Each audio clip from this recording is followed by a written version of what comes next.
Porque o reino de Deus não é comida nem bebida, mas justiça e paz e alegria no Espírito Santo. Romanos 14:17. Querido irmão, seja bem-vindo a esse canal. A leitura de hoje são as cartas de ensino do nosso amado irmão, mestre, servo do Senhor, Derek Prince.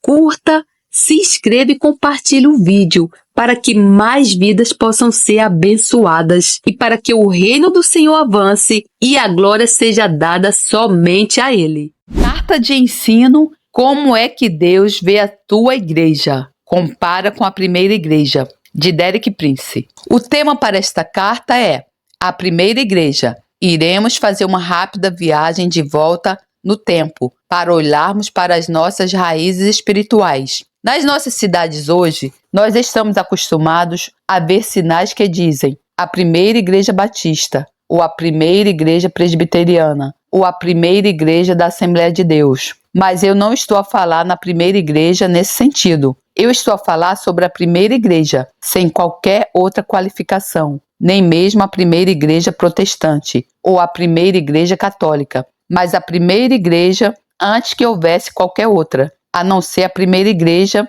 a igreja do Novo Testamento, a igreja que está descrita no livro de Atos. Logo no início, deixa-me estabelecer um princípio importante. Quando Deus inicia algo, Ele faz tudo perfeito logo à primeira. Quando Deus inicia algo, Ele faz tudo perfeito logo à primeira. Como exemplo, vamos olhar para a arca construída por Noé. Os materiais, as dimensões, o método de construção, todos foram dirigidos por Deus. E tudo estava perfeito logo à primeira. A arca nunca precisou de um período experimental, test drive, nem nunca foi recolhida para qualquer modificação. A arca funcionou como devia, foi bem sucedida logo a primeira vez. De muitas maneiras, a arca foi uma previsão da igreja. De muitas maneiras, a arca foi uma previsão da igreja. Tanto uma como a outra era o lugar onde Deus oferecia salvação.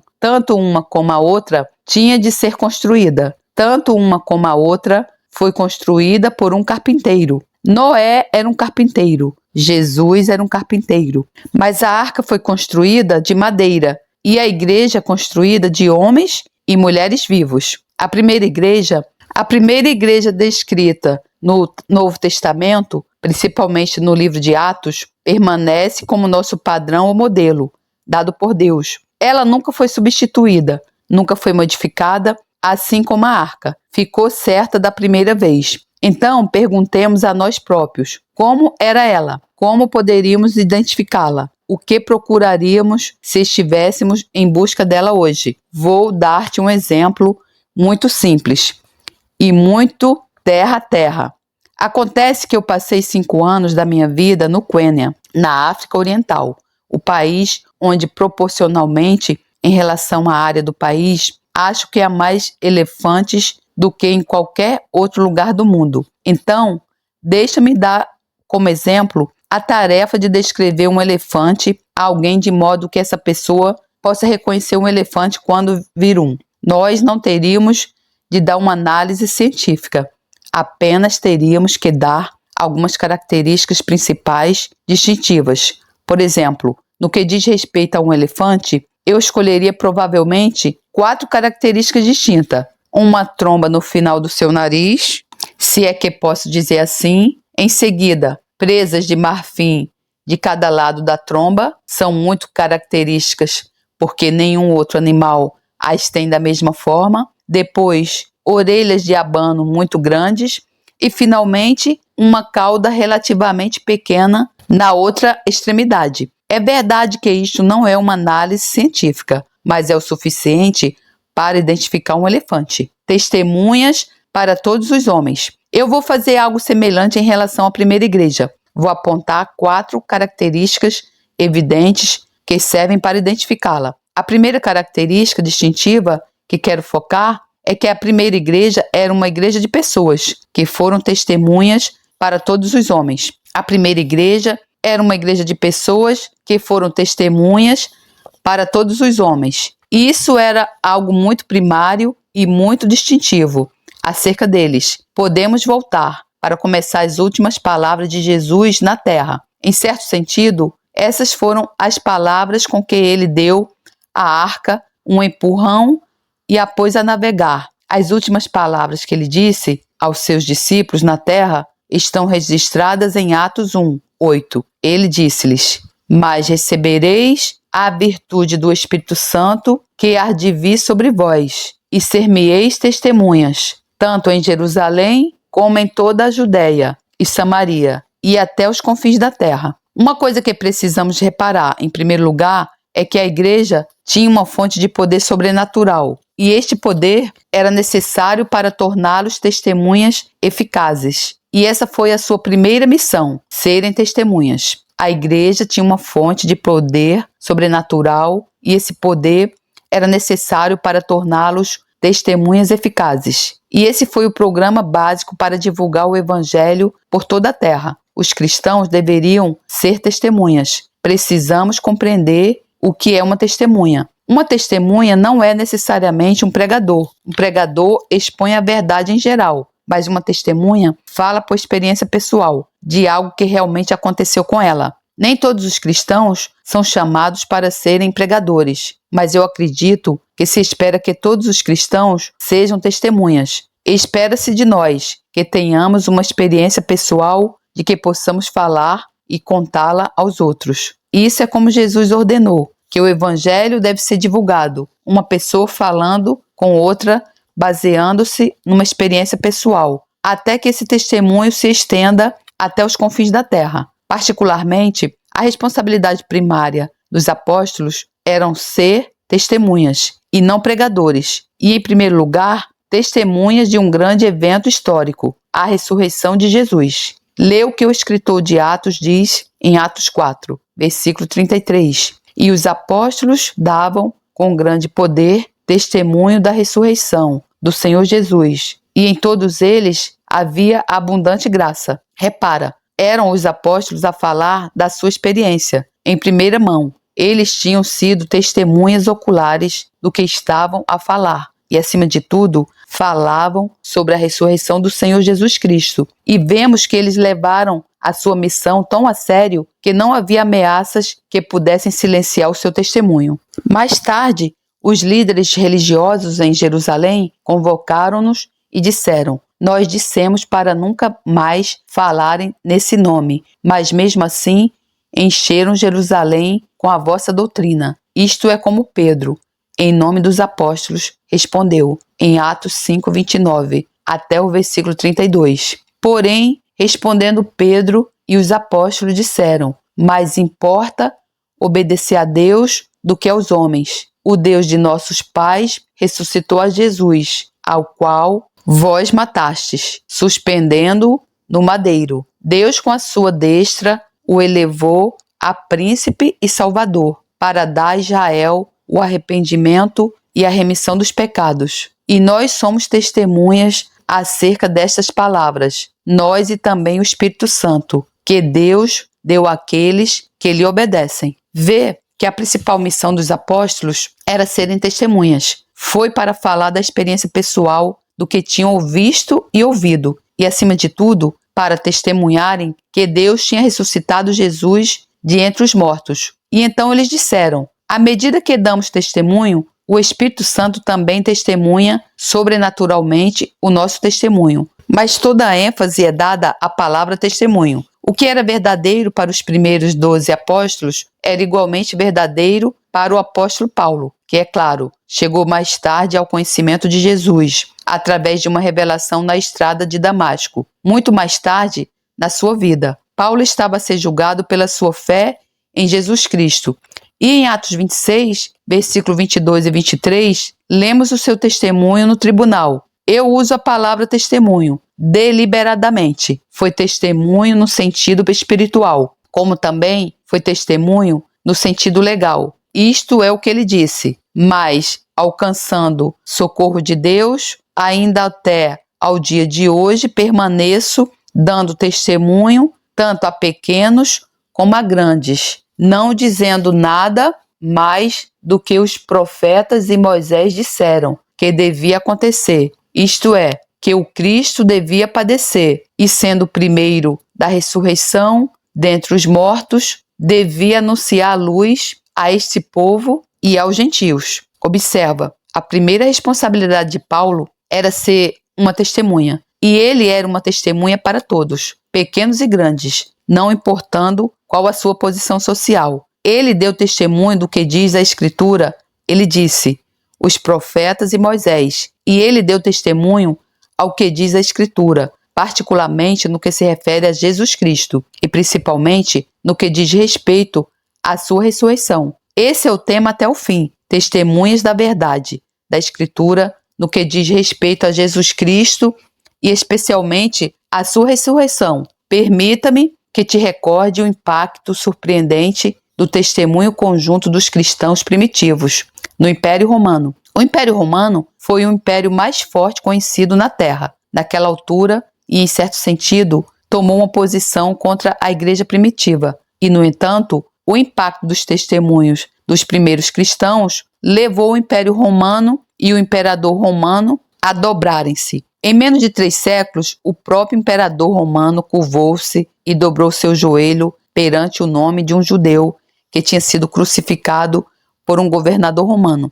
Imagina apenas o impacto deste testemunho sobre o Império Romano. Pessoas de diferentes raças, culturas, níveis sociais, ocupações, judeus, gregos, bárbaros, nobres, governantes, funcionários nos domicílios de César, escravos, comerciantes, soldados, estudiosos, homens, mulheres e até mesmo crianças, todos com um único testemunho: Jesus Cristo está vivo. Eu sei ou experimentei-o na minha própria vida. Vês, isso é o que todo mundo tem o direito de saber, que o homem que estava pendurado na cruz e morreu, ressuscitou dentre os mortos. Ele está vivo hoje e a nossa responsabilidade é sermos suas testemunhas. A nossa responsabilidade é sermos suas testemunhas. Há um hino que termina com estas palavras: que o livro da vida nunca feche, até que o mundo inteiro saiba. Ele ressuscitou. Esse foi o espírito da igreja primitiva. Poder sobrenatural. A segunda característica distintiva é o que eu chamo poder sobrenatural. Este poder sobrenatural manifestou-se realmente em todas as áreas da vida da igreja, mas vou escolher, a título de ilustração, 4 áreas principais: a oração, a pregação, a forma como eles foram dirigidos e a forma como a sua mensagem foi confirmada. Gostaria também de acrescentar uma 5ª área, que foi até mesmo a sua deslocação. Às vezes era sobrenatural. Poder sobrenatural manifestou-se em todas as áreas da vida da primeira igreja. Para esta segunda característica de poder sobrenatural, podemos voltar para a mesma escritura, que era o nosso ponto de partida também, para a primeira característica, que era ser testemunha. Atos 1:8, onde Jesus disse: mas recebeis a virtude do Espírito Santo, que há de vir sobre vós, e ser-me-eis testemunhas, tanto em Jerusalém, como em toda a Judéia e Samaria, e até os confins da terra. Assim, vemos que ele os pôs em movimento, por assim dizer, com poder sobrenatural. Ele não permitiu que saíssem e começassem a servi-lo, ou mesmo a testemunhar, até que tivessem recebido esse poder sobrenatural, e até que o poder sobrenatural do Espírito Santo se manifestasse realmente em todas as áreas das suas vidas. Vamos considerar, em primeiro lugar, a oração da igreja primitiva, tendo em conta que a oração é o gerador de uma igreja. A oração é o gerador de uma igreja. A oração é onde a energia que é necessária para manter todas as operações em andamento é gerada. Uma igreja que não tem vida de oração não tem gerador. Pode ter uma série de funções, mas não há nada que a ponha a operar, que as torne eficazes. Vejamos como esse gerador de oração operava na igreja primitiva. Precisamos voltar ao primeiro capítulo de Atos e ler o que os cristãos primitivos, discípulos de Jesus, fizeram antes do dia de Pentecostes. Atos 1:14. Todos estes perseveravam unanimemente em oração e súplicas com as mulheres e Maria, mãe de Jesus, e com seus irmãos. E em seguida, em Atos 2, versículo 1 a 4, com a descrição dos acontecimentos no dia de Pentecostes. Temos o resultado desta oração e ao que levou Atos 2, 1, 4. E cumprindo-se o dia de Pentecostes, estavam todos juntos no mesmo lugar. E de repente veio do céu um som, como de um vento veemente e impetuoso, e encheu toda a casa em que estavam assentados. E foram vistos por eles línguas repartidas, como que de fogo, as quais pousaram sobre cada um deles. E todos foram cheios do Espírito Santo, e começaram a falar noutras línguas, conforme o Espírito Santo lhes concedia que falassem. Vemos que a vinda do Espírito Santo lançou uma forma completamente nova e sobrenatural de expressão e de oração, orar em língua desconhecida. E, em certo sentido, essa foi a maneira como a igreja pela primeira vez se manifestou e entrou em plena ação na terra. E um pouco mais tarde, eles foram confrontados com oposição e tiveram que voltar para a oração novamente. E isso está descrito em Atos 4:31, da seguinte maneira: e tendo orado, moveu-se o lugar em que estavam reunidos, e todos foram cheios do Espírito Santo, e anunciavam com ousadia a palavra de Deus. Observa mais uma vez uma libertação sobrenatural de poder, o poder do Espírito Santo, que através da sua oração realmente sacudiu o próprio edifício onde estavam reunidos. Podes perguntar se esse tipo de coisas pode acontecer hoje. E eu, por experiência pessoal, digo, eu sei que pode. Não está fora de prazo. Reparemos agora na sua pregação e vemos aqui o que Pedro diz no primeiro capítulo da primeira epístola, versículo 12. Ele está falando sobre a verdade que foi revelada aos profetas do Antigo Testamento e como esta verdade não foi cumprida neles, mas só na igreja e nos crentes em Jesus. E isto é o que ele diz, 1 Pedro 1,12, aos quais, profeta do Antigo Testamento, foi revelado que, não para si mesmos, mas para nós, eles ministravam estas coisas, que agora vós foram anunciadas por aqueles que, pelo Espírito Santo, enviado do céu, vos pregaram o Evangelho, para as quais coisas os anjos desejam bem atentar. Então, Pedro diz que a pregação do Evangelho aos cristãos primitivos era feita pelo Espírito Santo, enviada do céu. A pregação do Evangelho aos cristãos primitivos era feita pelo Espírito Santo. A pregação destes pregadores primitivos não era simplesmente uma questão de eloquência, de aprendizagem, de raciocínio, de argumentação ou mesmo de escolher a ilustração correta ou ter bons esboços de sermão. Havia um elemento completamente sobrenatural ali, vinha pelo Espírito Santo, enviado do céu. E os resultados foram tão emocionantes que o apóstolo Pedro diz que mesmo os anjos desejaram ver isso. E em seguida podemos ler o testemunho de Paulo sobre a sua própria pregação, tal como ele o dá. Em 1 Coríntios capítulo 2, versículo 4 e 5, ele diz: e a minha palavra e a minha pregação não consistiram em palavras persuasivas de sabedoria humana, mas em demonstração de espírito e de poder, para que a vossa fé não se apoiasse em sabedoria dos homens, mas no poder de Deus. Nota que Paulo não se baseou na filosofia, argumento ou teologia, mas ele baseou-se em demonstrar de uma forma que poderia ser percebida pelos sentidos o poder e a presença do Espírito Santo. E ele fez isso porque não queria que a fé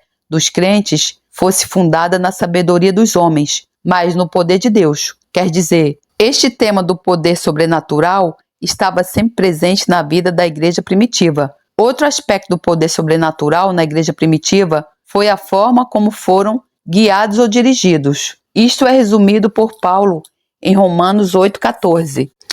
Porque todos os que são guiados pelo Espírito de Deus, esses são filhos de Deus. Eles não dependiam do planejamento meramente humano, mas da liderança sobrenatural do Espírito Santo. Isto é claramente evidenciado no relato de Atos capítulo 16, da segunda viagem de Paulo com o Evangelho. Nos versículos 6 a 10, lemos como o Espírito Santo os impediu de irem a alguns lugares e orientou-os para outros lugares, aonde não teriam pensado ir. Paulo e seus companheiros viajaram pela região da Frígia e da Galácia, tendo sido impedidos pelo Espírito Santo de pregar a palavra na província da Ásia. O Espírito Santo disse: não vão para a Ásia pregar. Quando chegaram à fronteira da Mísia, outra área, tentaram entrar na Bitínia, mas o Espírito de Jesus os impediu. Novamente o Espírito Santo disse: não.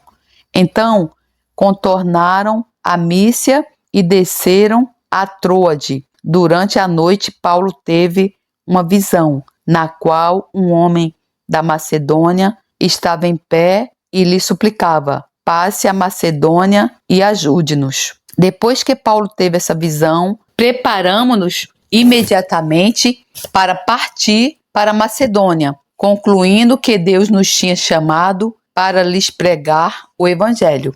Vemos que a sua direção estava no nível sobrenatural. O Espírito Santo impediu-os de irem em algumas direções, sobrenaturalmente, por uma visão durante a noite.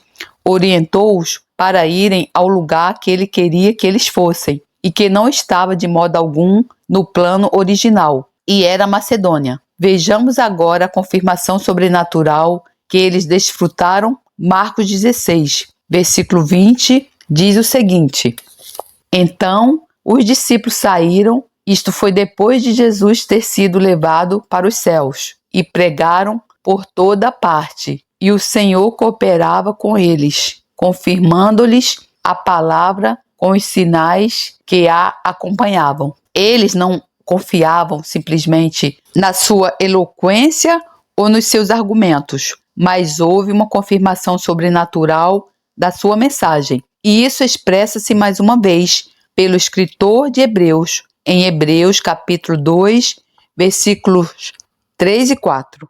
Glória a Deus, louvado seja o Senhor, que a graça do Senhor Jesus Cristo, o amor de Deus e a comunhão do Santo Espírito estejam com vocês. Amém. Deus lhe abençoe.